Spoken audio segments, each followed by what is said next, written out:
painfully slow. Yeah, we definitely need those. Oh, everything happens differently from week to week. Really? So automatically joined Facebook. Oh. Okay, great. Hello, good afternoon, happy Monday. I'm Linda Daniels, and you are now inside Northampton Wools. And if you are joining us live today, please let us know. Otherwise, we're not sure that there's anybody watching. If you're not watching live, then hopefully you'll be able to catch us later on YouTube Live. Kate, which side is the camera on today? This side. Okay, thank you. Just so I know where to go. As usual, Kate and I are here talking our talk, and 12:30 snuck right up on us, but at least we spent the morning getting prepared.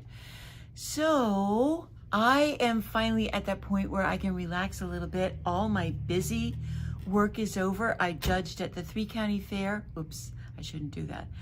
I judged at the Big E, and we had sign-ups for classes up at the Hill Institute.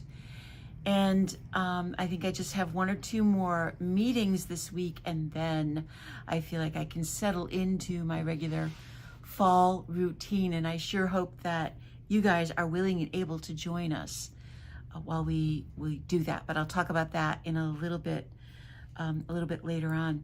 It was a very busy week in town. If you are a Northampton native or Northampton lover or a traveler, then you know that the Taste of Northampton was on Saturday, and downtown was very, very busy. They had a really great turnout for it. It looked like it was an awful lot of fun. And as a bonus, we got to see a lot of people from out of town as well. And some of them, it's always a unique and fun experience when that happens, when we have a lot of people from out of town in, because I get to talk to knitters that I don't know and hear about what their experience is and maybe where they knit and what kinds of things they're knitting. And I'm going to start off today with a story of one woman who was in on Saturday with her family. Her entire family knit, both her son and her daughter. And it was really kind of cute and funny to hear the oohs and ahs as they all moved around the store and decided on what they absolutely had to have and what they really needed, until the son finally chose something after conferring with his sister and then with his mom. And 3 times I heard his mother say, "And I'll buy that for you. I'll pay for the yarn. I'll pay for the yarn," until he finally came up to the counter and actually tried to pay for the yarn himself. And she pushed him out of the way and said, "I said I'll pay for the yarn." And it was just kind of cute, because I often say that, not that, but I often tell our Smith and Matt Hoyle girls when they're visiting with their mothers and their mothers offer to pay, and as a good daughter, they say, no, it's okay. I will often say, listen, let your mother pay. She's just so happy you're not at the bars. She'll pay for the yarn no matter how much you want to buy. So the other couple that came in was a husband and wife, and he was extremely supportive of her knitting and very excited once she started talking to me. They were out here visiting a daughter who had moved to Shutesbury, which is practically the end of civilization. But we were talking about what that meant, because they were from down east, more central to Worcester and in a little more of a lively place. But she was telling me that she actually has a little storage issue, and her husband ended up quitting hunting, and so he gave her all of his ammo boxes, and in those ammo boxes she keeps her yarn, which is sealed and protected from any kind of moth, but she also uses them to store baby sweaters and baby blankets that she makes, so that she's always ready to give a gift to someone. And at first, when they said ammo boxes, it didn't click. I didn't understand what they were talking about until they continued to talk about them. And I was like, oh, I know what they're talking about now. So I thought that was a pretty unique but neat way to do it. Those boxes all fit nice on a shelf, and they're metal, and so they're completely a way of being moth-proof. They're not very pretty. They're like sealed. They're like green clear. and they're metal, yeah, and so they seal because they're moisture-proof because the ammunition needs to be moisture-proof. Well, that's one way to get rid of guns. I don't know. Yeah, replace it with yarn. I don't know. What do you guys think? Hello, everybody. All right. So today it's all about new yarn. We got a big order from Knitting Fever in. We have run it through the POS system. It's all on the website, and it's now on the shelves. And glory be, we have 2 new models in 2 of the yarns. 3 when I show you the 3rd one. The first yarn is this yellow sweater right behind me. It's this kind of yellowish green, and the pattern is from Yarnspirations. This is a free pattern. You can find it on Ravelry. It's called Pine Grove Knit Cardigan.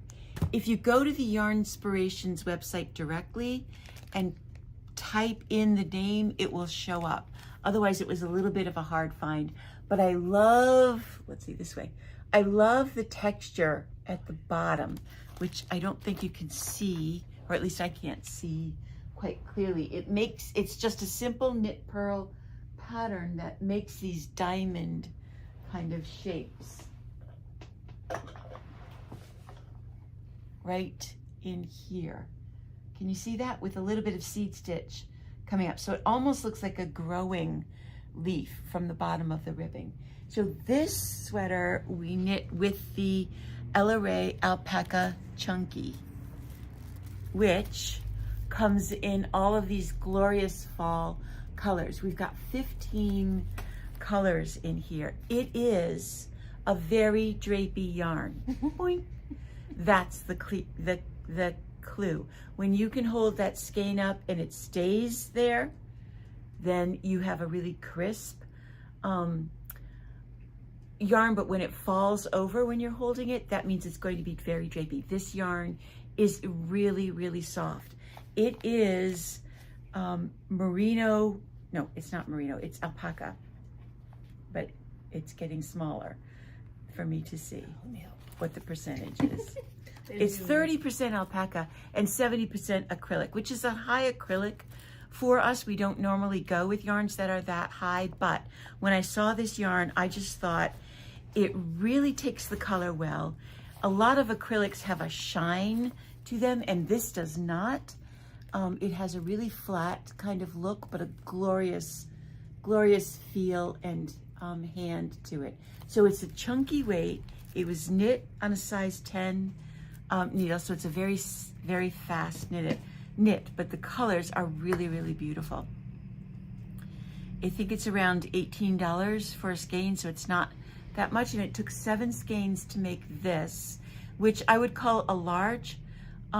If you try it on, it's running, the pattern runs kind of big, so be careful with that. But I really liked that sweater. The body's knit all in one piece, so the only seaming that you have to do is actually to put the sleeve into the sweater and to sew a sleeve seam. So the body is done on a long circular needle because you're going back and forth. So that's the first new yarn that we have done. The second one is this teal sweater that Eileen knit for us a little while back. This is a mini me. It's called Winter Pyramid, and I absolutely love Mini Me's design, and she's done this pattern in several different variations: short sleeves, long sleeves, in a summer cotton and in wool, and we chose to do it out of wool.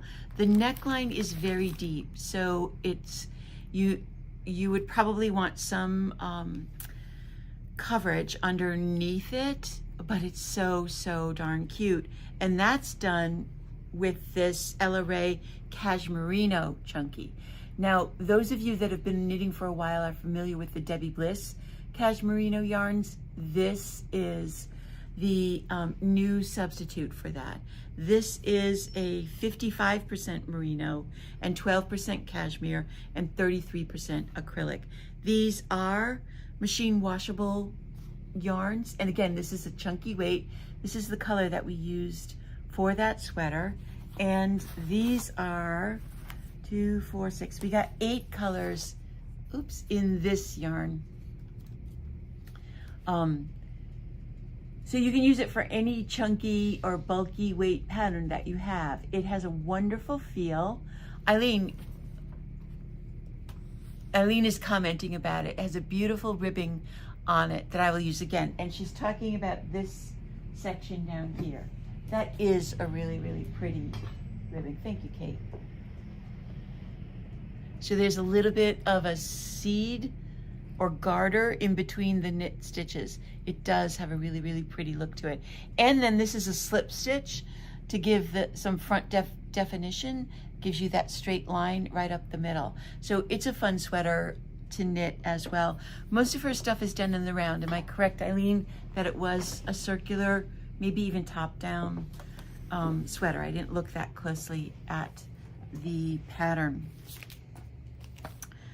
The other yarn, anyway, we have all of that stuff in stock, all of the chunky alpaca in stock. And this week we get the fall order in from the Knitting Fever sister company, Euro Yarns. So we'll be talking about even more of the new yarns to come in when they are actually here. The last yarn that I want to show you, I knit a hat out of last night. Just a simple little kind of dopey hat. Just like a basic beanie. It's a basic Everyday beanie. That I did want to call it that. Kate, you're reading my mind again. What's this? Oh, I was gonna work the ends in, and then I got distracted by getting ready for today. So I have my top end and my bottom end, and I had a bonus sewing needle there. But okay, so it's a basic beanie that goes straight up, and then a lot of really fast decreasing at the top. This is a luxury yarn, and by that I mean this is 75% cashmere. It is so incredibly soft that you can feel the cashmere in it, but it is also a tweed. So that little bit of wool, that 25% wool, is what makes the little flecks in it. And we only got a little bit of this in. We got it in black with the white flecks. I just squeaked that hat out of one skein because there's only 120 yards, and I knitted on a size 8 needles, but it's still a pretty drapey look and feel to it. I wanted the hat to be a little bit bigger, but the yarn is pricey, and I didn't want to go into a second skein for it. If you look at this yarn on Ravelry, some people have even knit sweaters out of it, which I think is pretty impressive. We got the black, we got the green, which is what I used to do the hat. We have a beige, kind of oatmeal They call it color. chiffon. Chiffon, that's a good color for this. And then we also got Bordeaux. this Porto, is that what you said? Bordeaux, like the wine. Bordeaux, because it is a really deep wine color. This will make a great hat for a man. A simple rib that you don't fold up, a basic beanie. One skein would be enough to do a man. It runs at $37.50, so like I said, it's pricey, but it's 75% cashmere, and it feels it. There are some cashmeres out there that you end up running across that don't have that really soft, buttery feel. A lot of times it's because they have an added recycled cashmere in it. But this one really lets the cashmere shine. And this is a Juniper Moon yarn. We started carrying the Juniper Moon yarns last spring, and I've been so pleased and happy with them that we decided to branch out and continue carry some of the wools in them as well. So I want to remind everybody that next week is the 18th, and Laura from Jewel Designs will be here with us again next week. Hopefully she will have some other different ways of wearing the shawl and using her shawl pins to demonstrate for you, but we look forward to that. Kate had set up her temperance shawl in the store using the gold buttons from Laura, and boy, they really attracted a lot of attention. We've sold a lot of those little buttons just because of the way that they showed on the Kate's temperance shawl. They were the perfect color to go together with that. So if you haven't gotten in to try those buttons or to see what they look like in person, try and get here this week so that you know what she is doing and what she's talking about on Monday. Then I have one more quick thing, maybe two more quick things. One is this. Thursday is the first ranunculus class. If you have not done a ranunculus and want to, we've got room in that class. And Saturday is the finish your ranunculus, 2-hour kind of get you on your feet and going again. We've got room in that as well. So they're both on the website. If you want to join in, there's room, there's time. We can get you going even that day. You don't need to do any prep work for the ranunculus. You can start right from scratch because there is some cast on news that goes along with making the ranunculus. And then on Saturday, like I said, if you've already got one in progress, you've put it aside, but you want to pick it up again, and you're not exactly sure where you are, or you forgot one of the techniques, come on in, and we will be able to get you going again on your ranunculus in time to finish it for fall. In my cleaning out yesterday, I came across something that we did in 2020, and we had such a good time and so much fun that I decided to expand it a little bit. Some of you may remember that we did something called Hat a Week, where every week you signed up for it, paid the fee, and every week you got a pattern for a different kind of hat. Well, when I came across that again, I was like, oh, that was so much fun. We should definitely do that again. So I'm preparing for that. I'm planning on it starting at the beginning of October. And it will be, again, 6 weeks. You will get a different hat pattern every week for 6 weeks. And you will get a bonus cowl pattern. Each of the patterns is an exclusive design by me, and exclusive to what we're going to call the Hat a Week Club. So when you sign up for the club, we will take your information and your payment and your email, and each week you will automatically get emailed that pattern. You can use yarn you already own. You can use yarn that you come and get here because I will be doing these hats with yarn from the store to show you how they knit up in that particular yarn. But the weight of the yarn will be in the pattern, so you can use stuff that you may already have at home. And in addition to that, for the club price, you will be getting a little swag bag. You'll be getting a Notions bag. Again, they're very unique and different. Not everybody will get the same bag, and in it will be some swag. And what the heck is swag? Well, we've decided to call the swag Stuff We All Get. So it's going to be little items that you might need for one of the hats, like a special cable needle. It might be a special stitch holder.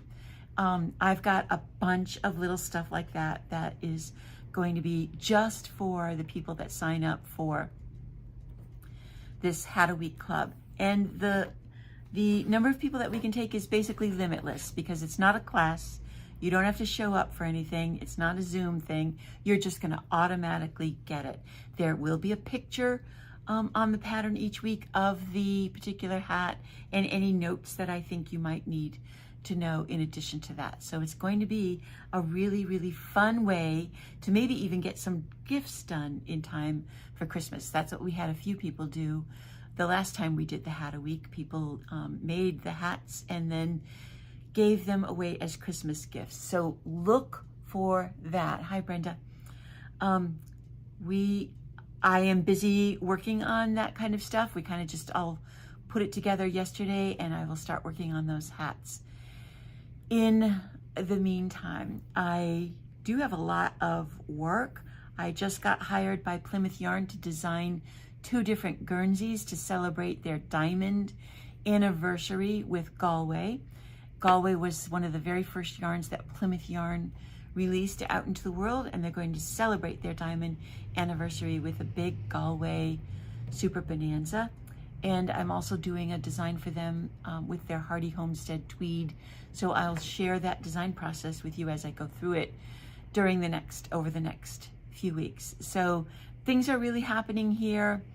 Man, I hope that heat is over, don't you? The humidity. My hair like falls flat and straight, and Kate's hair gets curly mad. You can't win in this weather, I think. That's really all I have for you guys today. I want to make sure I did cover it all. I did. Oh, no, I didn't. Oh my cow. Oh my God. No, the other thing that we got, because these came too, we have had a real hole in the store when it came to crochet patterns. So I was able to find several crochet books that should be the answer to all of your crochet needs. This one is Crocheted Hats and Scarves.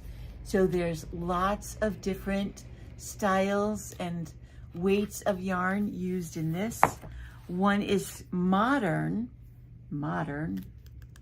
crocheted afghans and blankets. So it's a little more fashionable uptake, I think, on different ways of making afghans. This one I'm really interested in, this top-down crocheted sweaters, because there are very few sweater patterns out there, and that's just a sample of what's in this book. I think I'm going to make that one as a model for the store. Pretty basic, but fun. Good though. And then this one is really exciting too. The Granny Square book, just filled with different Granny Square designs.